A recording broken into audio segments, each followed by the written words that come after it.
This is Rewired. I'm Jeff Cook. I'm Katie Whitlock. Katie, we are doing today what we promised we'd do at the beginning is kind of hit some of the debated, contentious topics in the Enneagram world, starting with stance. I actually don't even know if we disagree technically, but we're both good That's at okay. debating things. So it'll be fun. I think that shows us to be mature, Yes. open-minded Yeah. scholars. What's that quote? That's like the mark of a healthy mind is to be able to argue something you don't believe in. I like that. Whatever. Somebody said that. Whoever said it, it's true. Yeah. But I'm open to it being false. In our circles, did you like that? That was Is funny. what I you did It's like that. In our circles, we do a lot of work on terminology behind the scenes with people that we love and care about and are in conversation with. And one of the big terms that's getting bantered about quite a bit is the stance and what it should be called for ones, twos, and sixes. There are four terms that seem to be prominent and in play, which is dependent, compliant, responsive, and reactive. So for TJ and I, when we published our book, we went with reactive, and I think there's arguments for the other three, but I would love to note that compliant seems dominant and has been a primary term for a while. I could give the history on that. Dependent has snuck in. I'm not exactly sure where dependent actually came from. I learned dependent. When I learned this stance, I learned it as the dependent stance. So I don't know if that's a Stabile thing. I don't know if that's a Roar thing.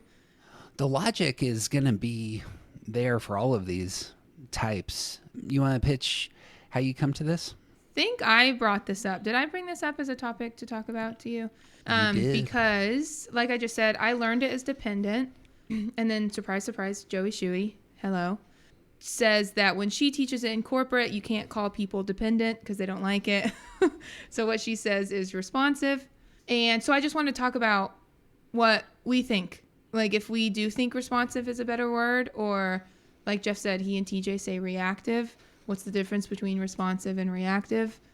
Does it matter? All the things. What are these? And what I wanted to argue that I wanted to do this debate because I am interested in, for Joey's work, it's really important because she does corporate. It's really important that she does have words that people can see themselves in.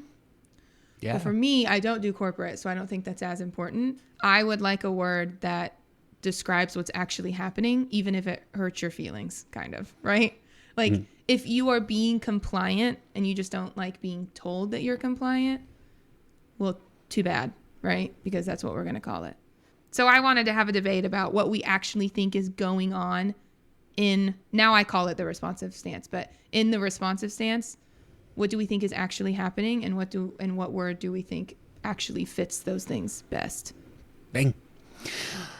Brief rundown. I'm going to give the quick 2-minute history. Stances in terms of Enneagram come out of Karen Horney's work. That is, Enneagram scholars grabbed Horney's work and applied it to Enneagram.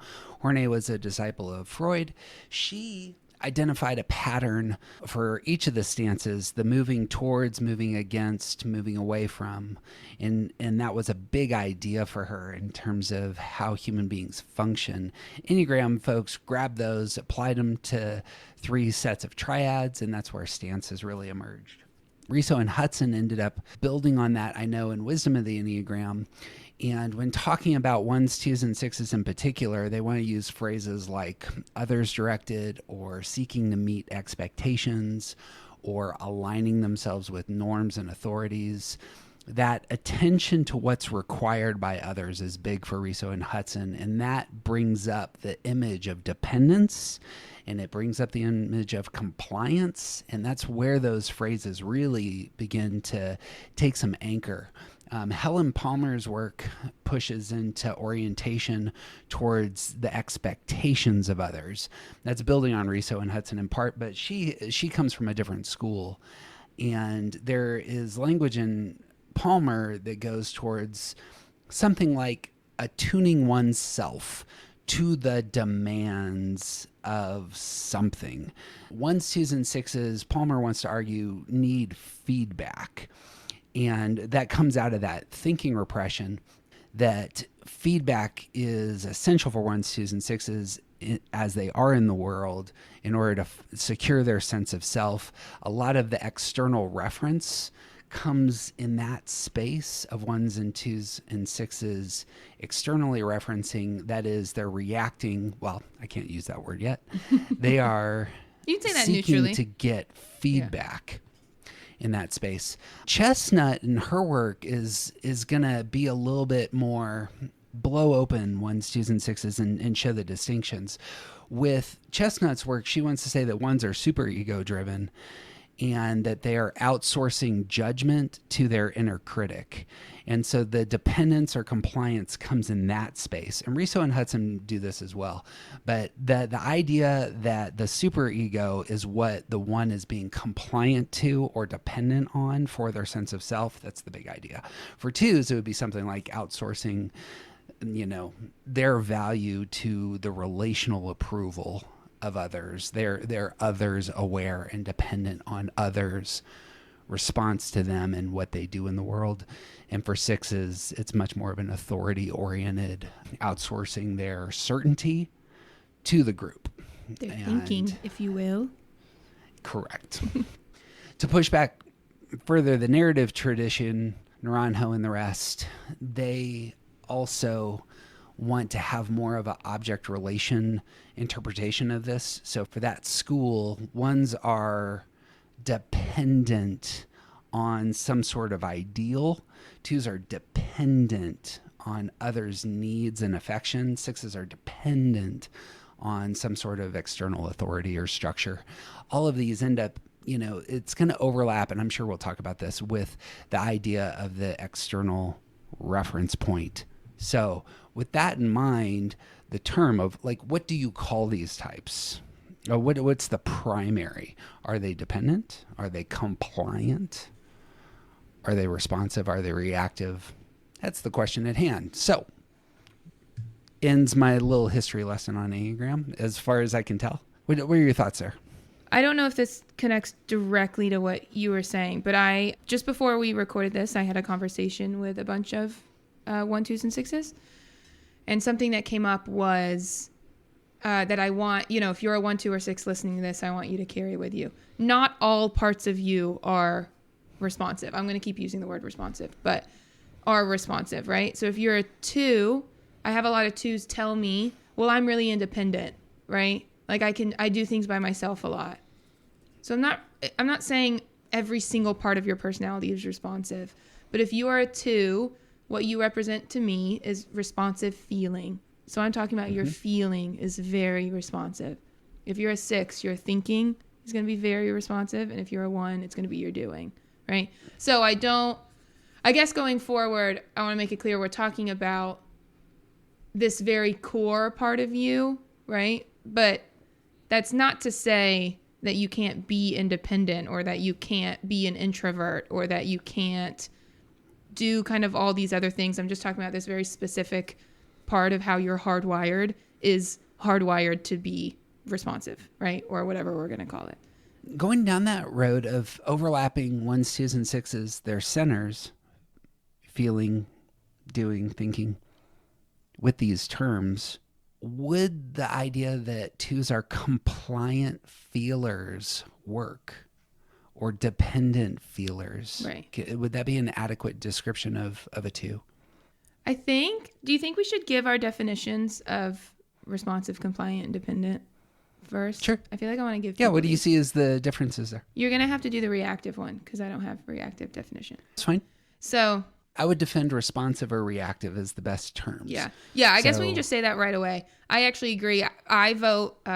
I also vote responsive or reactive, just for maybe, so everyone maybe we're going to pile on then Yeah. on why the terminology for compliant and dependent we think is should be moved on from. So I think I'm going to start with, I should give one definition. We should talk about it, and then we should give the next definition and talk about it again. So I want to do compliant first because I think that's the worst one. I think compliant for me is at the bottom of the list for what's going on in these numbers. So I'll read it twice so that everyone can kind of get it in their heads. It's kind of a long definition, but this is what the dictionary says. Compliant means inclined to agree with others or obey rules, especially to an excessive degree. Acquiescent, meeting or in accordance with rules or standards. So let me do that again. I'm just going to read the beginning because I think that's the important part. Inclined to agree with others or obey rules, especially to an excessive degree. What are your first thoughts about that? So I actually think compliant is better than dependent. Okay. Because I think at least the argument can be made that 1s, 2s, and 6s are trying to meet some sort of external standard, that they are seeking to comply with whatever the rules are. And so compliance in that sense is an alignment. It is an outsourcing of authority. That's what I think complying has to be. You are outsourcing authority to some standards. Those might be ideal standards or emotional standards or authority standards that give you your sense of self and grounding. And this is your way of getting what you want in the world. Because that's what stance has to be about. It's how do you get what you want in the world? The 1s, 2s, and 6s, the argument for compliant would be, well, they comply with the ideals or the tribe or some authority or, the relational standards that are required. I think that's the best argument for that as being the term. What do you think? I think I don't like compliant because it is such a behavior word to me. So saying inclined to agree with others or obey rules, that's all behavior. That doesn't say anything about why you're doing that, which is the whole point of the Enneagram to me. And I think when we get to the dependent definition, there is at least a little bit of this is why you're doing it. And compliant to me is it's so surface level. And it's also like, not, what if we have a really if we say inclined to agree with others or obey rules, if we have a really counterphobic 6, like, do they fit there? Right? No. That would be my first argument. Right. Is 1s and 6s can be the most non-compliant absolutely. of the types. Yeah, absolutely. Now, the framing would have to be something like this. When they're non-compliant, what actually happens for the 1 or 6 is that they shift allegiance from this authority to some other authority that gives them new and renewed power, vigor, and stability. So I'm moving from thinking Joe, the cult leader, is my authority to saying, no, Plato's ethic, Jesus' ethic is now the authority. It would be something like that. So maybe it's good to keep in mind that even if we feel like these people are not compliant with us, they can still be being compliant with something else. So like technically that rule, that word still counts. Yeah. I think that would be those who would argue for compliance as the appropriate term would say what's really just taking place is you're just shifting your allegiance. I just think this is one of the things where like, I think this is true about these numbers a lot of times. I don't think it's the core of being in this stance. I think this is a consequence of being in this stance, is that you become compliant. I would go with you there. I'm going to argue. Argue the other way. That was going to be in the. See, apparently, as was said earlier, this is the mark of a brilliant mind. Whatever your quote was, you can see the other side. I want to argue two things. One, I want to go back to your first comment on behavior and just ask a question. Is not stance about behavior at some level? How you get what you want in the world? There is a why behind it. But in some sense, with being withdrawn, being independent, being whatever we're going to call 1s, 2s, and 6s, is about their behavior. Yeah? A lot of the Enneagram's about behavior, right? Because that's just how we have to talk about it. If you can find a way to connect that behavior to the why of why people are doing that, why are people withdrawn, right? What is that gain? What are they gaining by being withdrawn? What are they gaining by being responsive? Why is that important to them? So I don't think when we talk about stance, we're ever going to get rid of behavior, But to me, compliance is only behavior. At least the other words start to explain a little bit of why these people are doing it. Yeah. And if you can get a little bit of why, you should. Because the core of Enneagram is motivation. And so I think you should try to get back to the core as much as possible. I guess that's my argument. I don't think this is like a bad word. I don't think these numbers are not compliant, right? I don't think it's the word. I think people who stop here are stopping too shallow.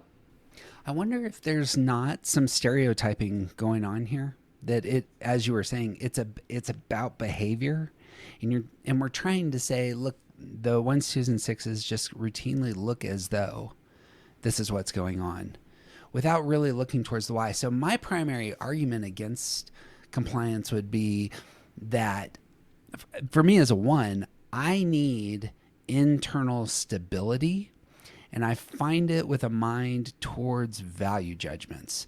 And I want to feel as though I am right, because that is a source of stability. But that's going to be true for 3s. And when they say, here's my goals and what I'm seeking to achieve, like, that's an anchor, and it can be foundational, and it can have real draw and pull for them. It's stability that is being looked for. Or 5s are a better example. 5s want the data.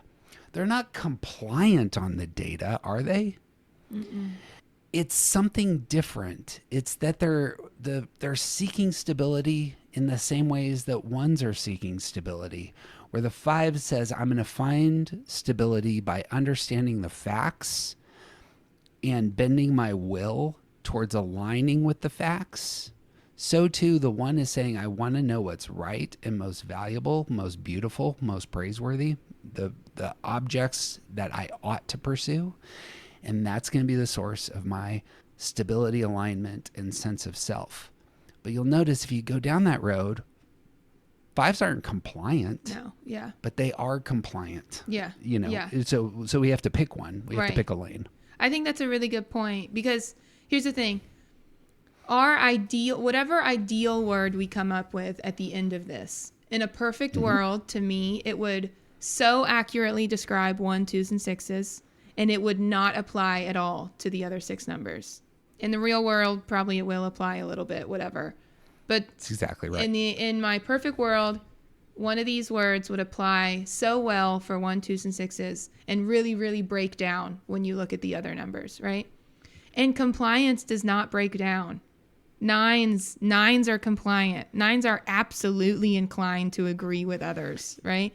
I'm inclined to agree with others. That's been a big problem for me in my life, that I am inclined to agree with others because I want them to like me, right? So it just doesn't, I mean, it also may be, like, it may be true for 1, 2s, and 6s, but it's also, like you said, it's really true for other numbers too, which means you can't use it to just describe this stance. Yeah. A second for me, and this may be a 1 thing, is that primary for 1s is they want agency. Mm-hmm. Compliance is the opposite of agency. You could say that through my free choices, I'm complying, but that would be taking my freedom to surrender my freedom. That doesn't ping right for me. What's actually taking place when I do so I do find a lot of stability through what's right, what's valuable, what's beautiful, what's praiseworthy. What I'm doing is I'm seeking to align my fullest self, my mind, my heart, my soul. I want to align them with these things that are beautiful and true and worthy. Alignment is a better image, it seems to me, about my posture.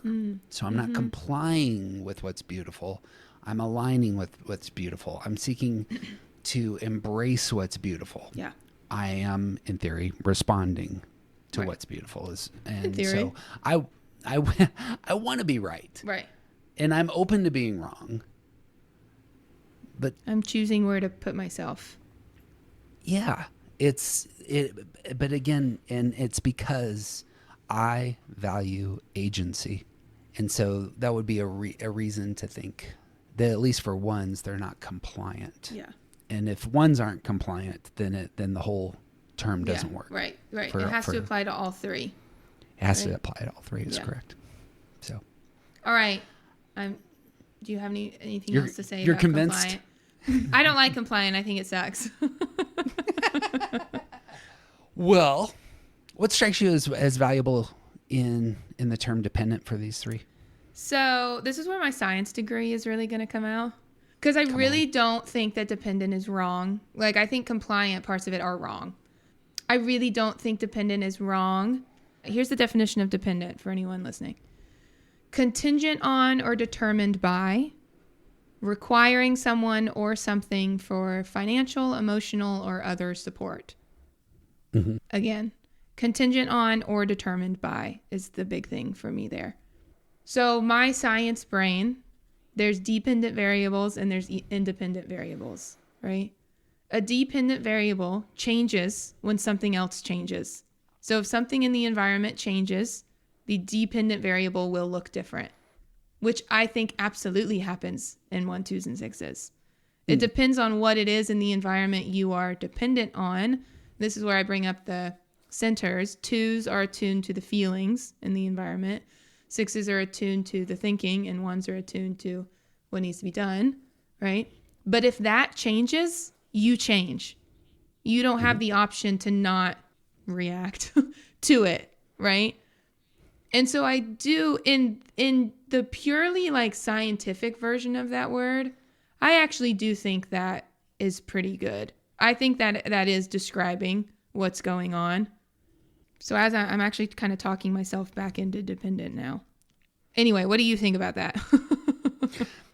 Unfortunately, I spent so much of my time on compliant and prep because I thought that's what the term that you liked most. So I was ready for a big the debate. throwdown. Dependent, the thing, like, what is it that I'm going to start with 1s again? What is it that they are dependent on? You had mentioned something like outcomes or actions. I think others want to argue that they're dependent on the moral order, or they're dependent on whatever the principle is or the right thing. It's going to fail in my mind for a similar reason, that it just doesn't describe, I think, what is going on inside my mind and heart. Like, anyone that knows me knows that I'm incredibly independent. Like I build businesses as an entrepreneur, which is as like free from others as you can get. Yeah, but that's not what I'm talking about, right? Go ahead. That's not, because the 2s brought that up as well. I'm really independent. I don't need to be around other people, right? Mm-hmm. So I think this is an important point to bring up. You can have independence in your life and still be dependent in the definition of when something else changes, you change, which I have seen in you.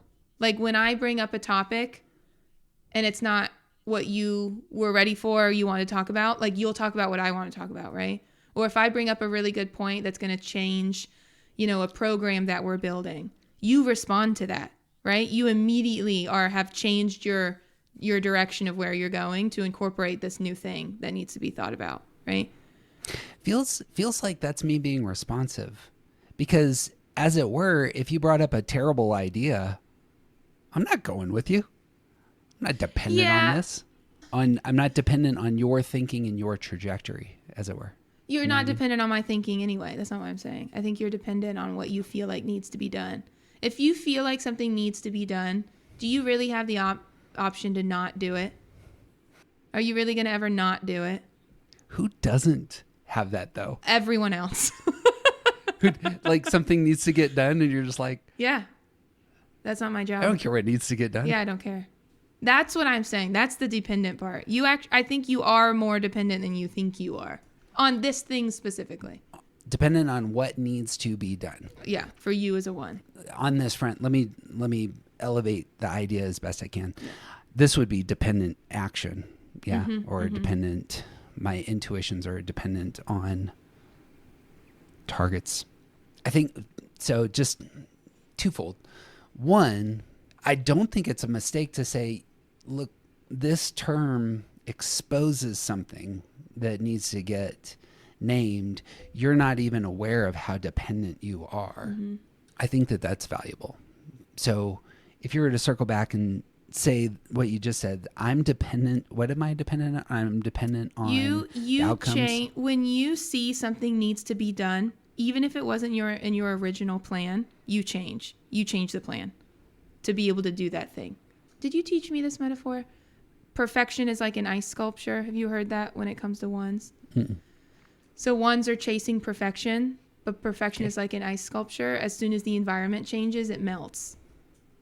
Okay. And you have to come up with a new ice sculpture, right?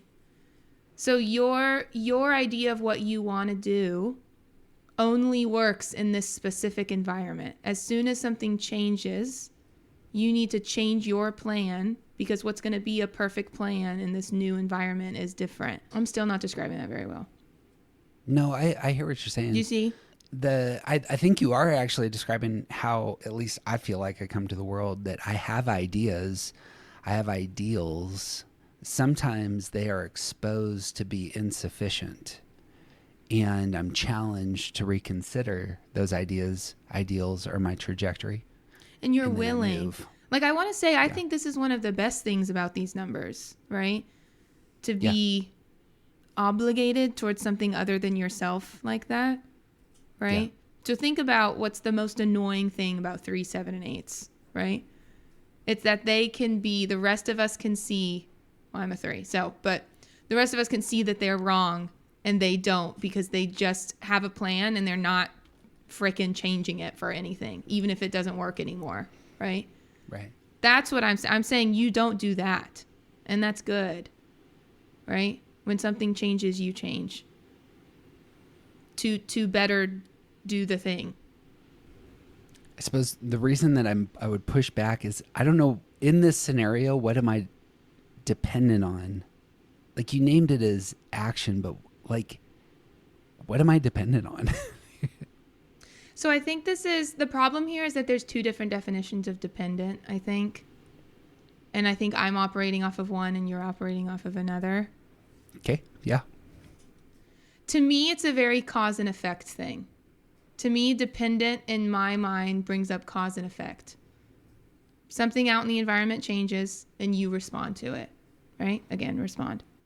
Oh, right. So unfortunately, I will say, I don't think that this is the best word still, but I don't hate it as much as compliant. And I do think, like you said, I do think it's important for you all to recognize, like, this is something that happens to you, right? This is something that's going on. Perhaps in terms, and this would be a nuanced take, perhaps it's the case that dependent isn't the best term for this stance, but that doesn't mean that it lacks value. Yeah. It can still be brought in to expose some stuff. Mm-hmm. So what I'm hearing is that 1s, 2s, and 6s have an external reference point. That is, we do our thinking and processing out there. We're aware. 1s, 2s, and 6s are on the front lines. We are ready, fire, aim sorts. We are just in the midst, and we're acting, and it's very, very, very present. Mm-hmm. And so there is going to be a lot of give and take immediately with the environment. Mm-hmm. What I think is really a fantastic move for Shuey. Shuey took dependent here and applied it to 3, 7s, and 8s and said where 1s, 2s, and 6s are dependent, 3, 7s, and 8s are independent. Right, exactly. The way that I read that is that they're not, the way that 3, 7s, and 8s are independent is exclusively emotional. That is, that they are independent, their stance is actually about the repressed center. And that's actually how a lot of people define stance, is they start with the repressed center. So I think independence is all about emotions, that 3, 7s, and 8s can shut down their emotions, stand independent. That's what independence means, is that y'all in your business doesn't affect me. I'm going to make my choices with a severe division between how you feel about the thing and even how I feel about the thing. So too, 4s, 5s, and 9s. I think 4s, 5s, and 9s are withdrawn physically. Mm-hmm. That's their repressed center. They are in a spot that is an internal reference point. That is, they have disengaged from the physicality of engagement. And that's how you come to the term. So here would be the challenge is once 2s and 6s are thinking repressed. So whatever it's going to be, whatever term we're going to use is probably going to have to bring that element in. I agree. So am I dependent? Is my thinking dependent on others? Maybe. Is my thinking Yours is compliant not. on others? Correct, right? Yeah. Oh, I understand what you're saying. Sorry. So what I think, and this goes to where you were going with the responsiveness, the reactivity, my thinking, I think, is much more reactive in nature. And that's why I prefer the term, is that something is happening and I need to get my repressed center around it. Mm-hmm. And that's a great description of how I am in the world. Mm-hmm. What are your thoughts? I am so glad you brought that up because my last word on dependent is I like it. I do. I know that you all don't like it. I really, really like it, but I think it's still not the best because it doesn't incorporate that you're thinking repressed. Nowhere in the definition can you see that these people are thinking repressed. So I like it, but I don't think it's all encompassing. So I agree with everything you said. And that's why I like responsive and reactive, because to me, that's very clear that you're thinking repressed, right? Because you're just reacting. There's no thinking, right? I just see and I do. And I think that's why 2s and 6s often think of themselves as very big doers. Like when I talk about action processing, 8s, 3s, and 1s are action processors. 2s and 6s a lot of times are like, well, I do all the time. And I think it's because of this. I think it's because you're thinking repressed, right? So you just do. Well, it's the earning side to the stance. Yeah, true. And it is establishing, again, it feels to me like one thing that needs to be said is that stance is about getting what you want. And the 2s and 6s earn to get what they want, and they're responding to the needs of the people in front of them. They're reacting to the needs of the people in front of them because what they want isn't, 2s and 6s don't want to achieve the goals or build the things the way that 1s, 8s, and 3s do. Mm-hmm. They want the relationship. Mm-hmm. And that's what their responsive nature is about, is what do I need to do to ensure the relationship? And 1s are the outlier. So I think one of the things that's important to talk about here, so we're on the top 2. We're on, is it responsive or is it reactive, right? I had never thought about this, but when I brought this up this morning to my group of friends, one of them is a coach, and she's a 2. And she said, so let me give you the definition of responsive that she was reacting to. So if you look up the definition of responsive, it says reacting quickly and positively. I would take out the positively. I don't think that's important here for Enneagram. So what I'd say, the Enneagram definition is reacting quickly. That's what being responsive is, right? Mm-hmm. And she said she was having a hard time with that because in coaching world, reacting and responding are like 2 opposite ends of a spectrum. So reacting is not thinking about it at all. And responding is there's much more time in between stimulus and response, right? So she was saying her coaching brain was having a hard time agreeing that being responsive meant that you reacted quickly, just because she has been taught, and teaches that those are 2 separate things.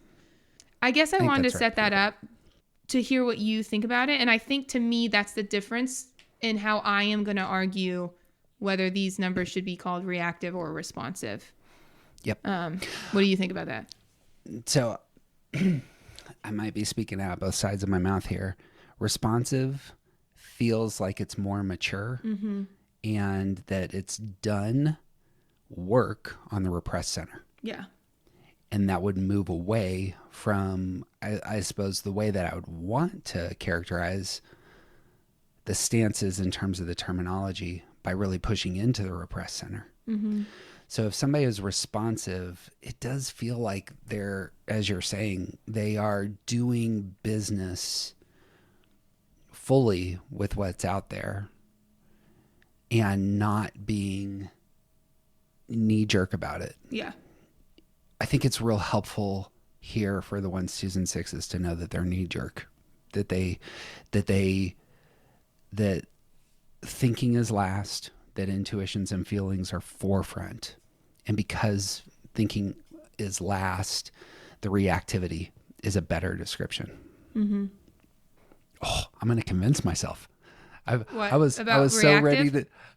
I was so ready to say, man, I screwed that up. That whole book. No, I I think should have had responsive. No, I think you're right. Because here's the thing. I did not know that in the coaching world, those are two different things. So I was very, before literally this morning, I was very okay calling it responsive, because that is what you're doing, is you're responding, right? I did not know that out in the world, there are a lot of people who differentiate those two things.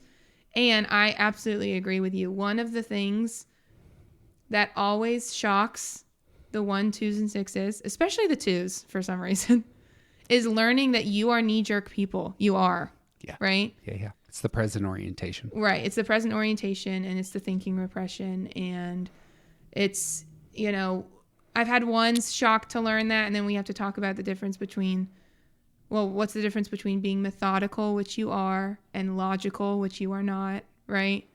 I'll tell you exactly what it is. Oh, yeah, go ahead. Go ahead. I do think that's good.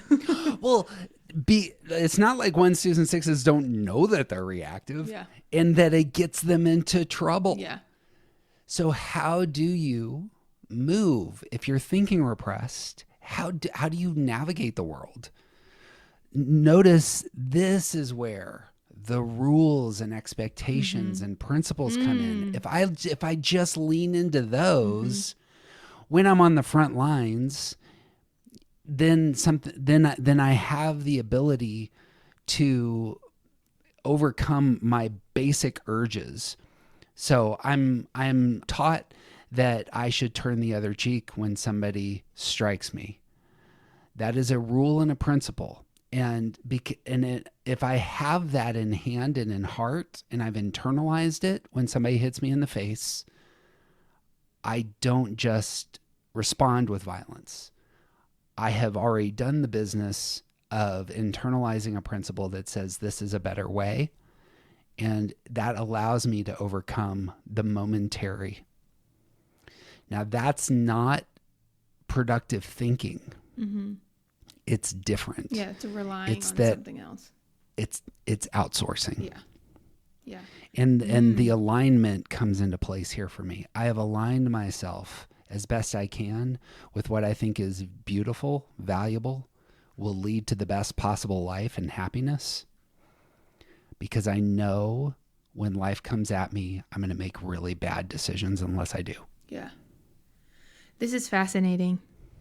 This is something I've been thinking about as I've been doing my early access interviews.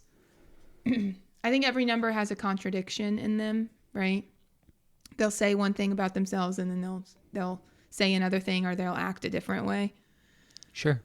And something about 1s, and I think I can apply it to 2s and 6s too, is like, well, maybe you don't. Okay, maybe I'm going to have to scratch this.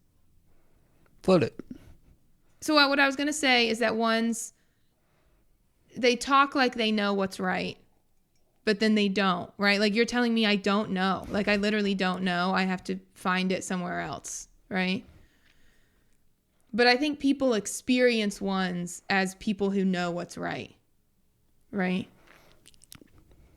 And so it's really fascinating to me to think that, I think that's just like an empathy moment for me, to think that there are a lot of people walking around who really don't know how they feel, what they think, what's right. They really don't know, and they really need help, like, to figure it out, And also, like, how dangerous that can be, right? I mean, not to get into, like, politics or religion, but, like, that can be really, if you don't know that that's going on inside of you. Yeah. And someone just hands you all the rules, and you're like, great. Yeah. Right? Susceptible to the cult leader. You're susceptible, yeah. Agreed. This is actually another thing that you're going to pick up in Kelly's interview is exactly this. She pointed out, and I've heard it from the other room, exactly what you're saying. Ones appear as though they have thought through all the things and come across quite confident in those spaces. But if you know a one and are in a relationship with a one, you're going to hear verbal processing about what to do all the time. And they will be asking you, what should we do? You and I, prior to this conversation, had a long conversation about, like, what are we doing as a business? And nearly all of it is me trying to get a gauge of where you're at so that I can respond and we can move forward. That's what I'm talking about when together. I say dependent. That right there is what I'm talking about when I say dependent. I think that's a good example. Just to bring it back to that. You want to know what I think so that then you can base what you're going to do off of that, or whatever. Part of that is relational, though. Yeah. Sure. If you called me up and said, Jeff, I'm out, I would be real sad and I would know what to do moving forward. Yeah. Because it would just then it would just be me. And I would be saying to myself, okay, well, this is what I'm going to do moving forward. Well, maybe that brings up then you don't have an external thing to respond to. Like, if there is an external thing to respond to around you, you will respond to it. You don't really have the option not to. If you're just by yourself, it's much easier to think, what am I going to do?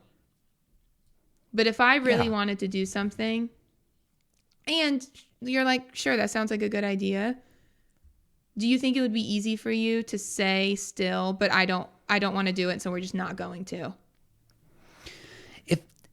If part of our conversation ended up being something like, you know what we really need to do with Rewired is bring in a lot more 14th century French poetry. I would say, I think we're getting way off track there. And I would not be dependent on your opinion. I would push back hard against it. Yeah. So there is a, like, what happens in me here's behind the curtain what happens. I'm going to float some ideas. I'm actually looking at your face and listening to your verbal tics and cues to hear not only what you say, but I'm really keyed in on the emotion of how you say it. Yeah. To know whether or not this has energy and whether or not you have buy-in. That happens to me in nearly every conversation I have when talking to others about what we're going to build together.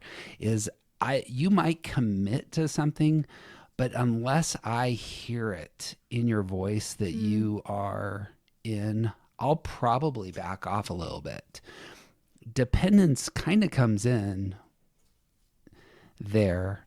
I guess that's because you're not going to keep, like, the backing off part is where the dependence comes up for me, right? Because I don't think a 3, 7, or 8 would back off. They just would be like, you're stupid. I'm not bringing you with me. I'll go find somebody else, right? Or I'm going to go do it anyway. Yeah. Don't care if you're here or not. That's true. But here, well, it brings up another question: is how much do I care about this relationship? Yeah. That's a good point. And so, if the way that I am in the world is, I do know that working with other people is a better way to do what I want to do. I'm committed to that principle. So I think I come to relationships and with that in mind, that I don't know everything, that a lot of people are better at Enneagram than I am on a whole host of fronts, specifically with talking about the inner life non-theoretically. And so because of that, I adjust. Mm-hmm. And I think that's good. I want to say that again. I don't know why I keep feeling the need to say that. I think that's good, right? I think it lets you have a much better... So another thing I've been thinking about lately is this idea that I think 3s especially can live in this, like, divorced reality from... I want to talk about 3s actually on this front. Yeah. Because you're going to experience this. Yeah. Who they really are and how they're coming across to people and how they think they're coming across to people. That can be two totally separate things, right?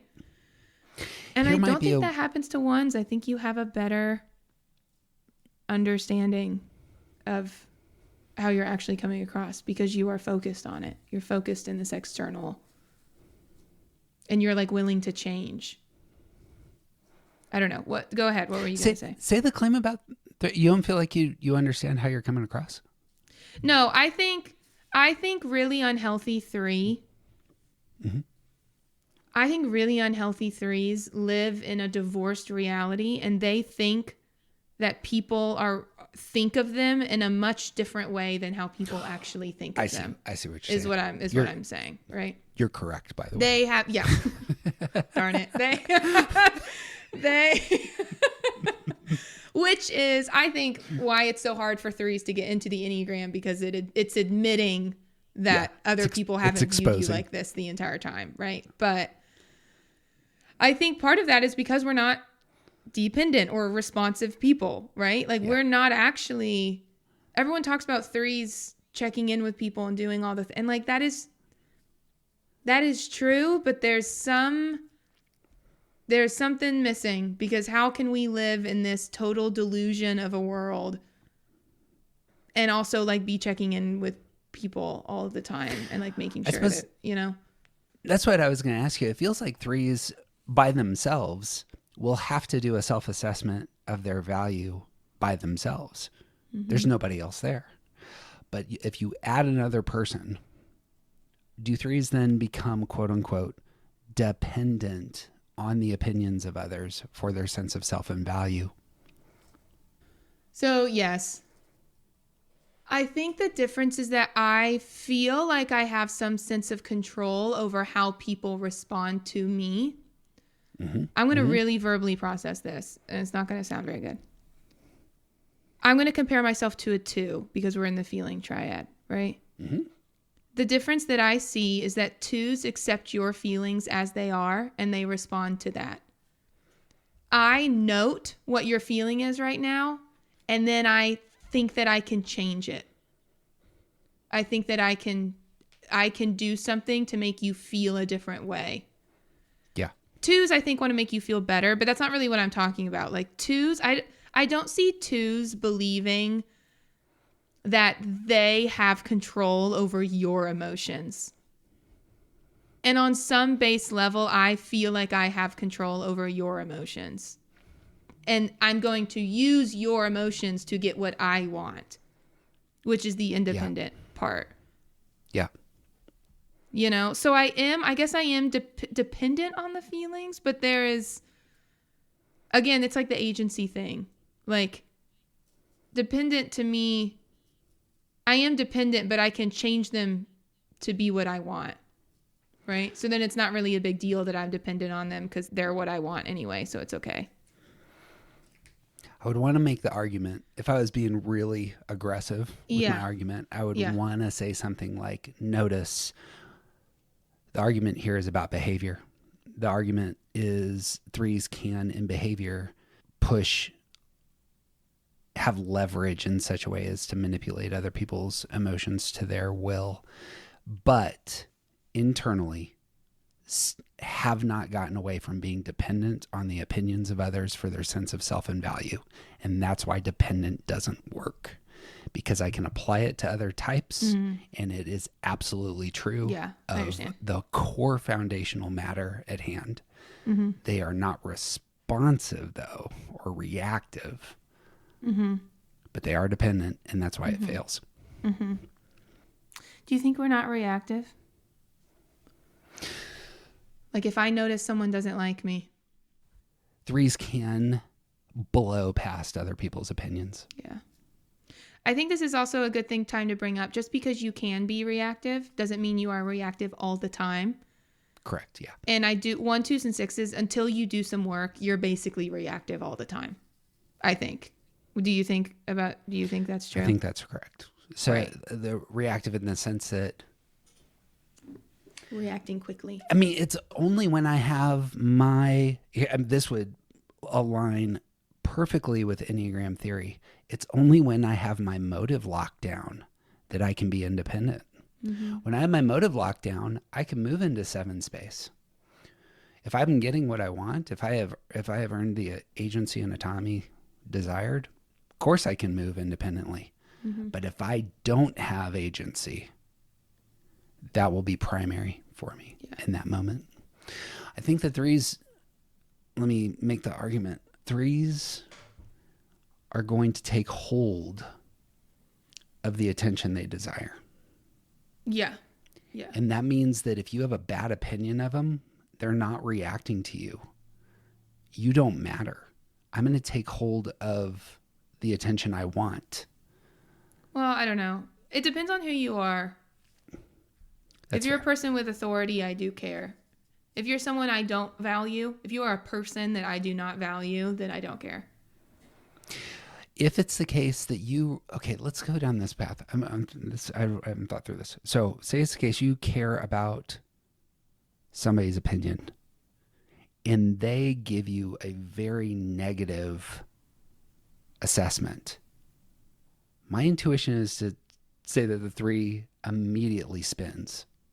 Like spin? Are you talking about spins internally, like starts freaking out, or spins No, their like opinion spins, into something good? Yeah, reframes the value of the person who's given the assessment. Oh yeah, yeah. Spins the language, undercuts the authority of the person who they had been seeking approval from. Yeah, that would be different. I think my first response would be to try to change their opinion, but if I maybe knew that wasn't possible somehow, right? Then I would try to convince myself that they weren't valuable, right? Their opinion is not as valuable as I thought it was.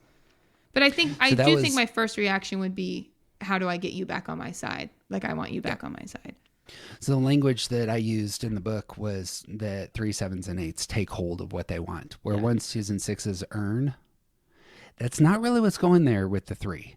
You're gonna the assertiveness, the aggressiveness, as it were, that can come out of 3s comes in that space. Mm-hmm. Like the claim can be remade. No. I deserve this. Mm-hmm. I deserve in a different kind of way. Mm-hmm. Like, but the taking hold of the attention is the posture. Something I see that happens to 1, 2s, and 6s that doesn't happen to other people as much is that you just get stuck in situations that are not serving you anymore, right? It's that whole obligation thing. It's the not knowing when to leave, feeling bad for leaving, all the things, be it a work job, be it a job, be it a relationship, whatever. And I think that's part of thinking repressed, right? And I do think that's not something that really happens to 3s. Like that, maybe that would be the difference here too. Yep. Is that 3s don't get stuck. Yep. Right. In the same way that I'm reading your emotions, when I pitch a question, should we go down this road or that road? And I'm reading your emotional cues. Same thing here. If you reject me, I'm reading your emotional cues, and those have real power in terms of my sense of self. Yeah, just way of coming to the world. I'm positive that's true of 2s and 6s. Right. Probably even more so than 1s. I think it just gets real complicated when we start talking about feeling as well, right? It's any number in the feeling triad. It's just going to be complicated when we talk about responsive because they're so similar. I'll just say I think it gets complicated because 3s are feelers. We start there, and feelings are kind of inherently subjective, and the responsive stance is like the subjective stance. So that just gets complicated, but there are some differences. No, yeah.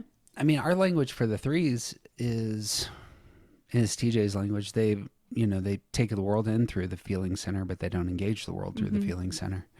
And, you take it in and it immediately shuts off. Yeah. So maybe another good requirement for which word we pick for this stance is it needs to have something to do with how you're putting out. Dependent to me feels a little bit like how you're taking in. So of course 3s are always also going to kind of be dependent too, but reactive is how you're coming out. Right. And so maybe that's important too. Because like we said, 3s aren't really reactive like that as much. I spent two months writing 2 pages in our book, and it's on this section in stance. It was I've already forgotten the name of the chapter, but let me pause for a second because this is important to me, and I'm only going to say it to you. Well, I'm going to say it on this podcast, but I'm not going to say it anywhere else.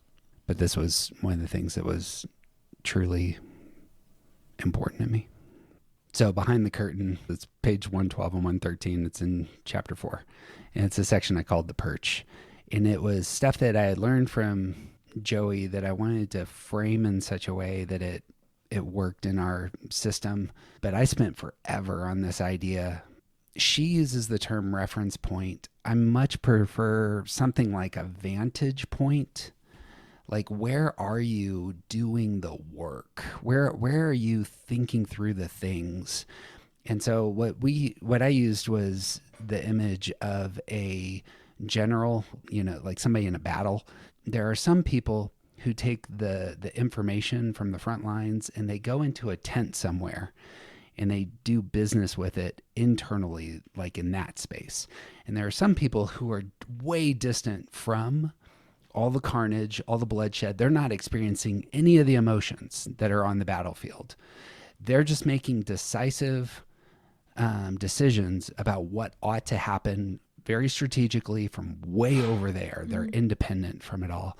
And then there are people who are on the front lines, and all of the carnage is like they're covered in blood, and they're having to respond in real time to what's really in front of them. That strikes me as what's most essential to stance. And I didn't know that prior to this study, but how we are interpreting things is what's actually most core to stance, and that is paired with our repressed center. Mm-hmm. And so the withdrawn types who process internally, that restriction of action, moving way over here, away from things, but doing business internally really matters. And again, the independent folks, it's the elimination of feelings that matters most in terms of the processing of the information. This is where I don't like the term processing center for this reason. It's not really, you're not processing anything. Processing center is about outcomes. Processing actually takes place in your stance. So I will routinely use assessment.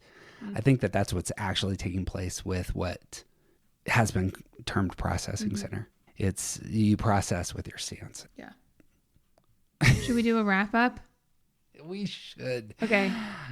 Here's my wrap up. I'm going to go through all the 4 terms, and I'm going to say I think why we like them or don't like them. Do it. Compliant is the worst one. It sucks. To me, it's just about behavior, which we kind of debated already. But it's also, it applies to so many other numbers. So many numbers are compliant with different things. So you can't just use that for 1, 2, and 6. Do you have anything else to say about why we hate compliant? I think that's correct. I think mostly because 1s, 2s, and 6s can all become non-compliant. Yeah. And it's not true, right? Yeah. All the time. So it doesn't really, it's not helpful. Language, by its nature, the one thing language has to be is helpful. And so if it's not helpful, then, move on. Dependent, we have different thoughts on, but we both agree that it's not the whole picture. It does not include the thinking repression of these numbers. Correct. That's my very short. Would you add anything onto that? Yeah. I think when saying how it may be a valuable term supplementally, it's not a valuable term as the primary. Yeah, because it misses some things. And then responsive and reactive, we rate reactive above responsive because to us responsive means it sounds like people have taken some time to think about their response, which is not what's happening. Yes. And reactive is what's really happening, which is you see something and you react. And it's going to be different based on if you're a 1, 2, or 6, what it is that you feel like you have to react to. But you're reacting and you're not thinking. I'm so thrilled that you landed there. Yeah. I've been thinking about how I really messed that up. I really should have printed that different. That was an oversight on my part. Yeah. Nope. You've given me the angle for justifying our scholarship. Mm-hmm. I've been calling it responsive. I feel like I'm going to call it reactive now. So the one thing to set up a different conversation, reactive versus, do you call it the emotional realness triad? Actually, that is where I put responsive, is that they're emotionally responsive, 4, 6s, and 8s. So I think, and that was another reason why we did the terminology. Okay. Just foreseeing, a lot of people call the 4, 6, and 8 triad the reactive triad. So that would, bring up some debates and circles. But I like this for the reactive triad, for the stance. I like the idea for 4, 6s, and 8s. I'm super comfortable saying they're pushing for an emotional response. They're not necessarily pushing for an emotional reaction. Yeah. I like the idea that they're pushing for an emotional response, and yeah, I do hear the overlap in terms, but yeah. And we're being prescriptive about terms, so that's what the whole podcast is about. Yeah, great. We can talk about that some other time. Hey, Katie, you're the best. You're the best. Okay. Let's talk shop about aggressive types, assertive types next time. Independent. Yeah, that's it. I wonder where I'll land. I have no idea. Somebody told me that if you look closely, you can see